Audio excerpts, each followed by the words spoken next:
Alice's Adventures in Wonderland is, at its core, a story about loss of adolescence and the fear of growing up, represented by a bizarre, sometimes nightmarish dream fantasy world that sees animals and humans living together in stupidity, insanity, and conflict. The number one question most people seem to have is whether or not everything that happens is a dream. Well, yes and no. The generally accepted idea is that one's dreams in this universe allows the dreamer to cross over into an alternate fantasy world that is both real and fake. The author, Lewis Carroll, wrote the story as a satirical slant on Victorian lifestyle, specifically concerning the expectations put upon children as they mature. This is the essence of the story, growing up and thinking, God, is this really what being an adult is all about? Well, yeah. It's confusing, terrifying, makes no sense, and the world is your enemy. That's life for most people.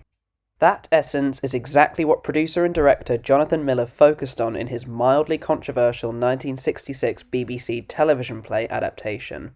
Compared to most adaptations that aim to make the story a fairy tale adventure, Miller wanted to create a more serious interpretation that captured the point of the story with bohemian and gothic themes. What caused the biggest stir was his decision to abandon florid sets and Tenniel-inspired costumes in favour of keeping it simple and making all the animal characters human beings. In his own words, once you take the animal heads off, you begin to see what it's all about. A small child surrounded by hurrying, worried people thinking, is this what being grown up is like? It's also pretty funny that most of the adults are depicted as being wacky, mentally unstable, and beyond stupid at points, treating Alice like she herself is a grown-up despite only being 13. Unlike many BBC television productions from the 60s, this one actually survives and is available on DVD, being released back in 2003. On top of that, Sugar and Dirt on YouTube uploaded a 2K restoration for viewing pleasures and avoiding the hassle of DVD ripping for people like me.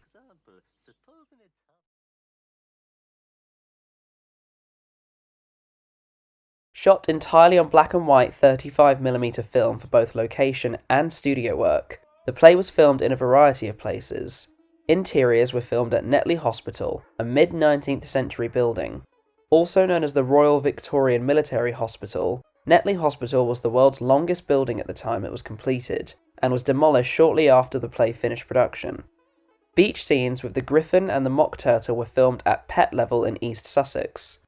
The courtroom scene was recorded at the BBC's Ealing Studios and involved the building of the largest set that Stage 2 at Ealing had ever seen. The BBC spent 3 days in July of 1966 at Donington Hall filming the Pool of Tears and the Caucus Race scenes for Jonathan Miller's production. The Caucus Race was filmed in the Cellars, featuring an uncredited cameo from Eric Idle. Cinematography was done by the unfortunately named Dick Bush. 13-year-old Anne-Marie Malik, the daughter of a barrister, was cast as Alice only 20 minutes after meeting Miller. He had evisaged Alice with no stage experience, not very pretty but curiously plain, sallow, and a bit priggish. No, not piggish, priggish. She secured the role by reciting the poem You Are Old, Father William, which Alice also performed for this play's version of The Caterpillar. Miller's first impression of her was of a rather extraordinary, solemn child, who proved to be naturally expressive and not amused by anything she was surrounded by. In similar, though less complimentary vein, the biographer of Peter Cook, who played the Mad Hatter, described Malik's Alice as a sullen, pouting pubescent with no sense of bewilderment, noting also that in his view, the whole piece was strangely lacking in either humour or fear. In simple terms, one of its own stars didn't even like it very much. But Frida Dowie, who was in The Omen, Peter Sellers, Alan Bennett, Wilfred Bramble of Steptoe and Son fame, Leo McKern, John Bird, it's a very fine assembling of guests that fill the screen at all times. Miller made it clear that his production was not aimed at children, so it was broadcast after 9 o'clock and is believed to have been rated X at the time, although it's only a PG on the DVD. He combined the Victorian view on childhood as an unfortunate episode of life, often regarded as ambiguous and an imaginary surface upon whom historically changing desires and fears are projected, with a dreamy, surreal, odd, and sometimes creepy tone.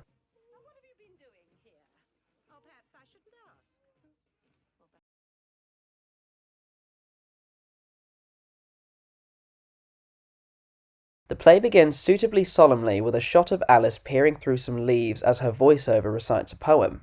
The beautiful soundtrack kicks in as the title appears before fading to a scene where Alice has her hair brushed and hat put on before she and her sister take a long walk to a field where they sit in the blazing sun.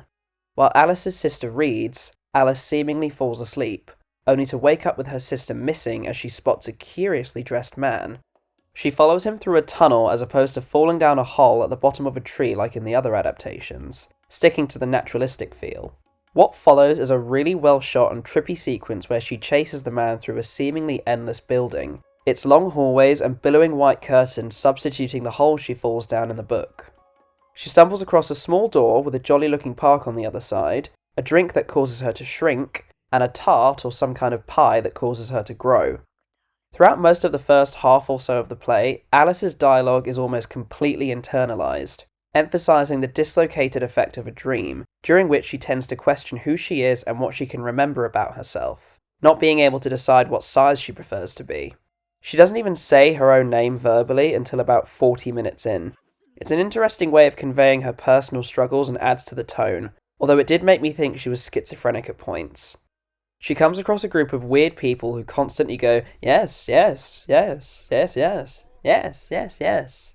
After they escape a pool of tears, they decide the only way they can get dry again is by hearing a boring story from one of their own, which results in them interrupting and deciding to have a caucus race, which is one of the weirdest things I've ever seen fully grown adults do, but trust me when I say it gets weirder. After they all hit and squeal at each other, Alice is then placed in charge of rewarding each of them with a prize in the form of some kind of candy when it is declared that they all won. I guess it would just be too difficult to pick one winner, because the rest of them would probably start crying about it and just drown in another pool of tears. When they realise that Alice doesn't have a prize despite not even participating, she's rewarded with her own thimble. Charming.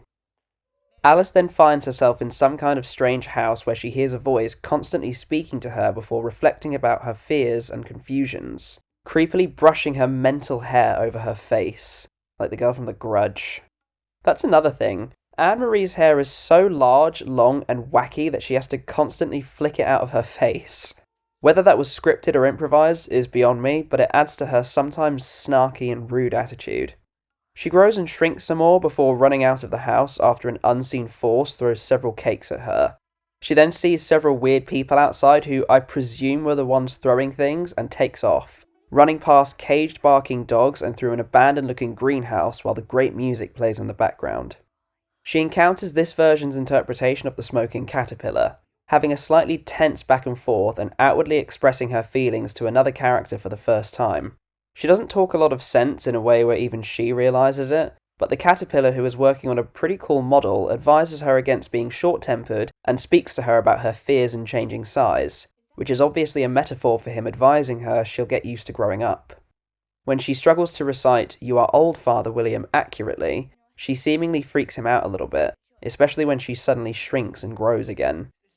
Alice next encounters a completely hapless soldier who promises her that, not anytime soon, but after he's done doing his long list of other duties, he'll help her by doing nothing, and she insults him for his retarded thought process and odd speaking patterns.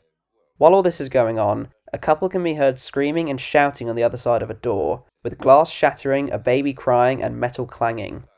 When Alice decides to finally enter, she finds a cat that she perceives to look odd, an overly pompous and fat ugly Duchess played by the excellent Leo McKern, and the Pepper Cook. The Duchess is sneezing on and threatening to beat her baby, while the Pepper Cook, well, cooks, and Alice just sort of idly watches the whole thing as they break into song and dance. She's then given the baby by the Duchess, who launches it like a fucking football, Jesus Christ, and it turns into a pig before being released by Alice into the woods. There's a pretty brilliant shot when she enters the courtyard, showing that the gate's frame now suddenly has a mirror blocking her way back out. Next is the Adaptations' interpretation of the tea party scene, which is suitably odd and uncomfortable to watch at times. Peter Cook delivers such a great and pantomimic performance as the Mad Hatter better than most other versions of the character, really playing into the role to eerily convincing lengths. I truly believe I'm watching a maniac talk aimlessly. Alice at first kind of argues with the Hatter, Dormouse and March Hare, the latter of which is played by the stupendous Michael Gough, who later voiced the animalistic Dodo in Tim Burton's adaptation. It's a great interpretation of the classic scene, and I love it. Especially the weird, awkward little dormouse who just falls asleep all the time. Alice then encounters two men attempting to paint white roses red, only for the arrogant and loud Queen of Hearts, her king, and their obscenely stupid son to come along with a marching band, with the two men set to be executed for trying to paint the roses. The Queen takes a liking to Alice because of her refusal to subject to the Queen's demands, referring to her as a little hussy, although Alice is reassured by the king that the executions are a mere fantasy and the Queen never really has anyone killed because he quietly pardons them. The Queen also has this initial dialogue quirk of saying, "Or perhaps I shouldn't ask," which I found quite funny. The next few minutes is more incredible music playing over various shots of Alice's time with the Queen and her people, until Alice speaks to the cat in the sky and remarks that she doesn't like the Queen so much. The cat is also voiced by Anne-Marie, portrayed as whispering to Alice in her head and her talking back, which leaves me with a dark interpretation that the voice in her head has been the cat the whole time, trying to tell her what to think, or she is just a schizo who hears cat voices on her own.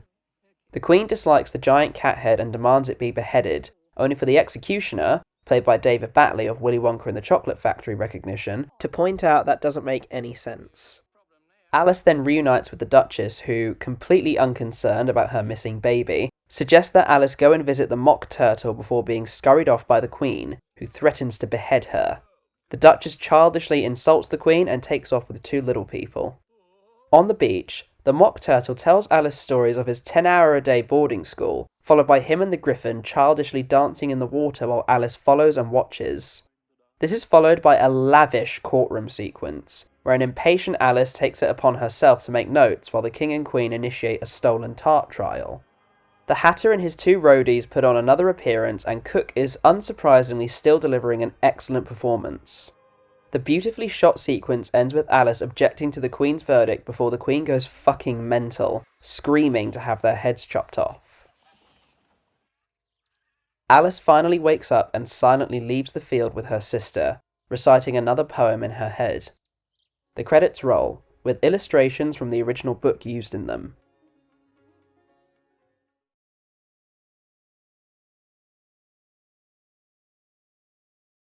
The play is shot impeccably on film, which looks beautiful all throughout. None of that cheap, awful-looking videotape. The cinematography and editing are at times so bizarre that you actually feel like you're in a dream. Nothing really makes sense, certain things seem inconsequential, you don't know where you're going or why, one thing is suddenly happening immediately after the other. This even translates into the real-world scenes, such as at the play's conclusion, with intentionally choppy editing choices that suggest even when awake, Alice still feels trapped in a slightly nightmarish world despite her adolescence. It's not cliched and works perfectly for the play. The beautiful music was composed by Indian sitar legend Ravi Shankar as a nod to the growing influence of that particular sound after the Beatles popularised it, and presumably to match the play's dreamy nature. It was also done as a sly nod to the British Empire, which was at its height 100 years prior in 1866. While all the adult actors are excellent, providing facial expressions and dialogue delivery never short of perfect, Anne-Marie's performance is something else. She consistently looks bored and disinterested, delivering her dialogue with snarkiness and sarcasm to emphasise her bratty, childish nature, I guess. She's very direct and at times mean, although her mostly monotone attitude fits perfectly with the play's vibe.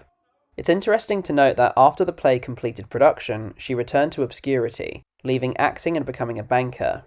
She was so difficult to track down that the BBC struggled to find her when they were required to pay her a repeat fee in 1986. By then, she was already married with 4 children living in Southsea.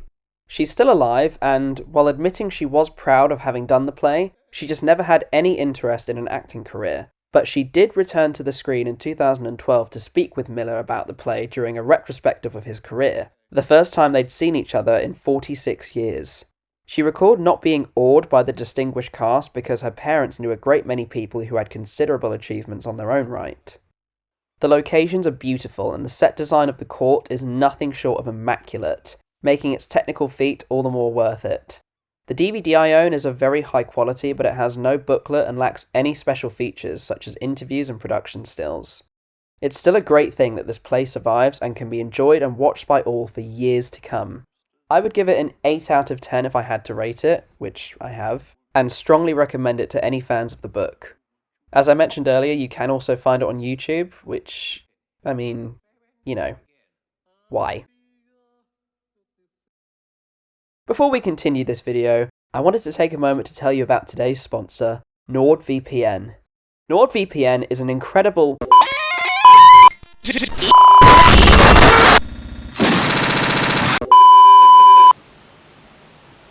Sorry about that.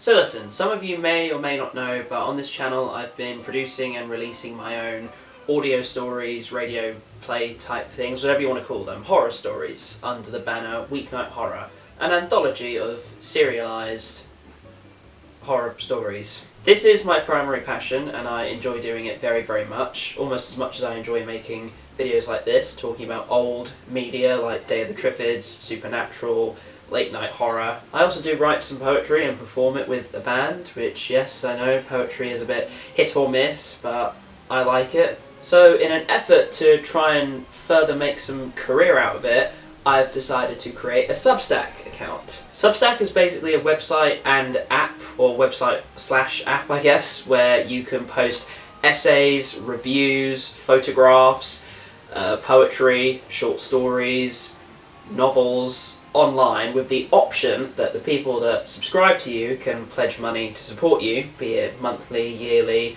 that kind of thing. As I said, the pledging aspect of it is optional, but if that's something you guys might be interested in, subscribing to a page where I post written versions of my short stories, publish some poetry, maybe write down some general diary-like thoughts, stuff like that, post some pictures of things that I think are interesting. If you fancy supporting me as I do it, then do consider pledging. That would obviously be very helpful and I would appreciate it strongly. I appreciate you watching this video and hearing me out. If you're liking it so far, give it a like, maybe share it with someone, leave a nice comment. It does genuinely warm my heart when people leave comments saying how much they enjoy these videos, which is why I try and heart most of my comments, or at least the ones that I like. And without further ado, let's get right back to it. I also wanted to talk about the 1988 surrealist dark fantasy Czech film adaptation because when I first watched it a couple years ago, it left a pretty big impression on me. This version is the brainchild of Jan Svankmajer, a filmmaker mostly known for his short and late Czech surrealism style, and much like Miller, he felt as though too many adaptations inaccurately represented the book as having been a fairy tale, and wanted to create the same dreamlike atmosphere that he found in it. Given his style is starkly different to most other filmmakers and incredibly unique, his idea of what the story of Alice should be is a really interesting one. I love this movie 10 times more than any other adaptation, including the 1966 BBC version and the 1951 Disney movie. It's a fantastic, dark, beautiful, weird, trippy fantasy that captures everything I like about surrealist filmmaking.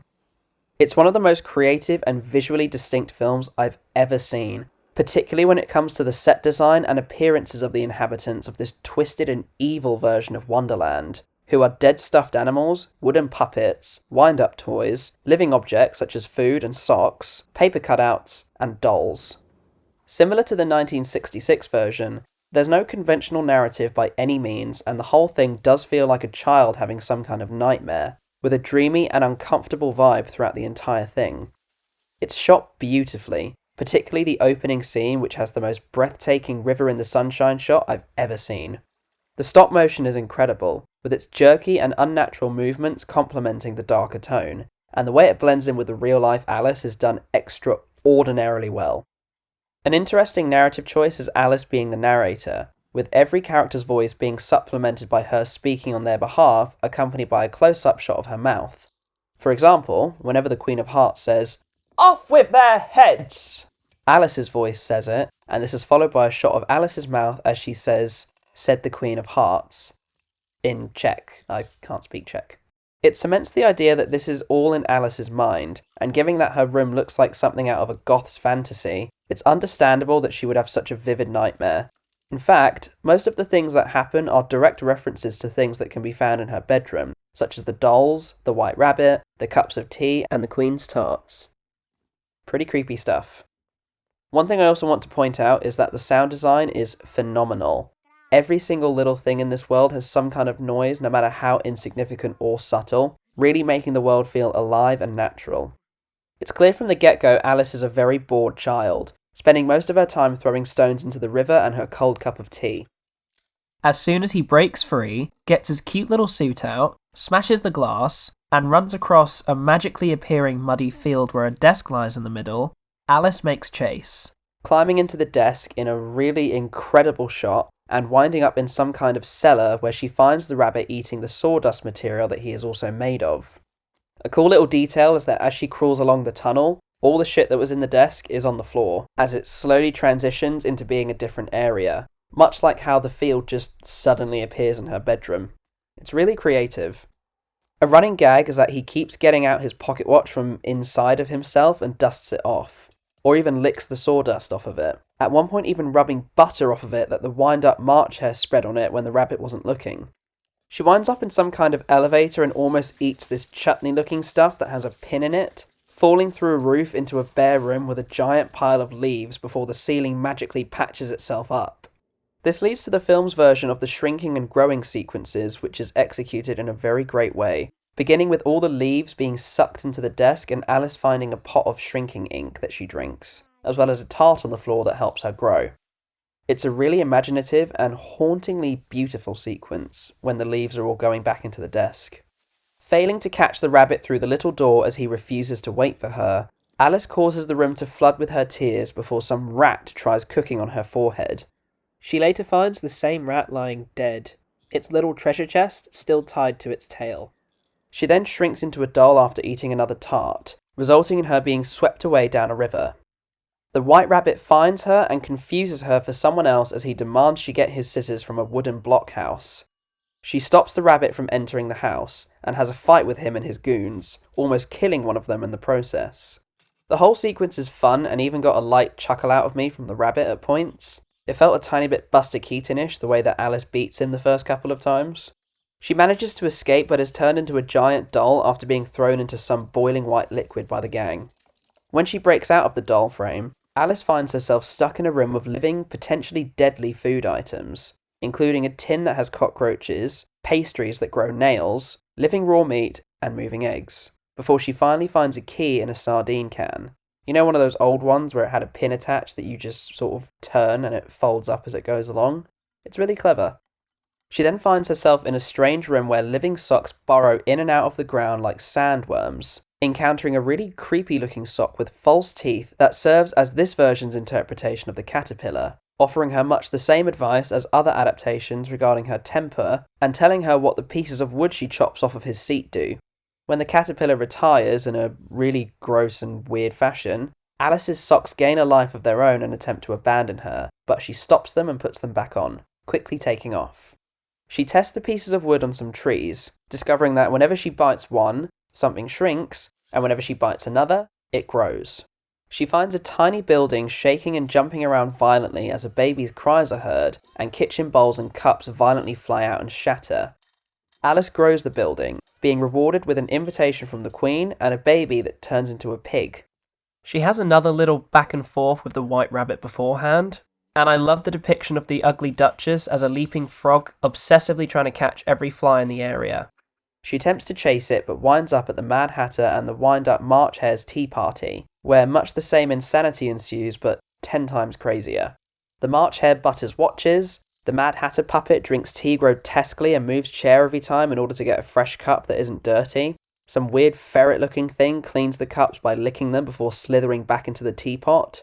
The white rabbit appears and rudely rubs butter on Alice's sock. And every time the hare winds down, the Mad Hatter winds him up again, and the hare always takes the long way around the table in his wheelchair while Alice watches intently. The final sequence focuses on the Queen of Hearts section of the story, with Alice witnessing her living card people being executed by the White Rabbit, who serves as the Queen's scissor-wielding executioner in this version, even decapitating the Mad Hatter and the hare as they try to play a deck of cards, although they quickly, albeit inaccurately, rebuild themselves.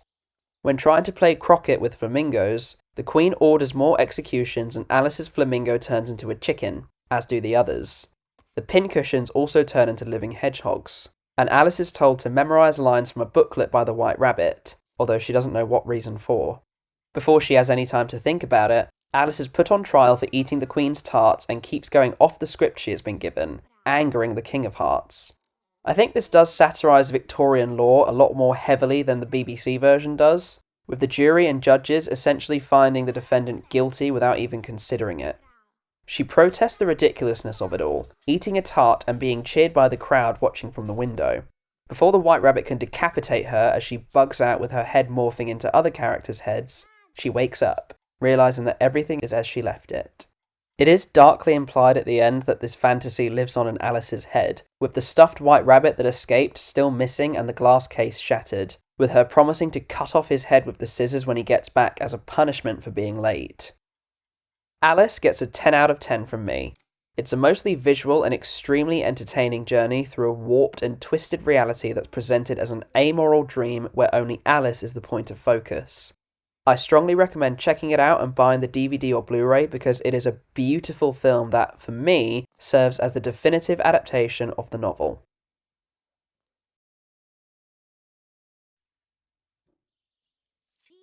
What I love about these two adaptations is that they don't muck about. They capture the true essence of the story in their own unique ways, with Miller's focusing on the complicated journey that is adolescence to adulthood, and the Svank Meyer version offering a uniquely dark, nightmarish feeling that I think we've all experienced in our own subconscious minds at some point in our lives. Go and buy these adaptations if you've got the dough. As I mentioned before, please check out my Substack and pledge if you think it's worth it. I appreciate that. Thank you so much for watching, and I'll see you in the next one.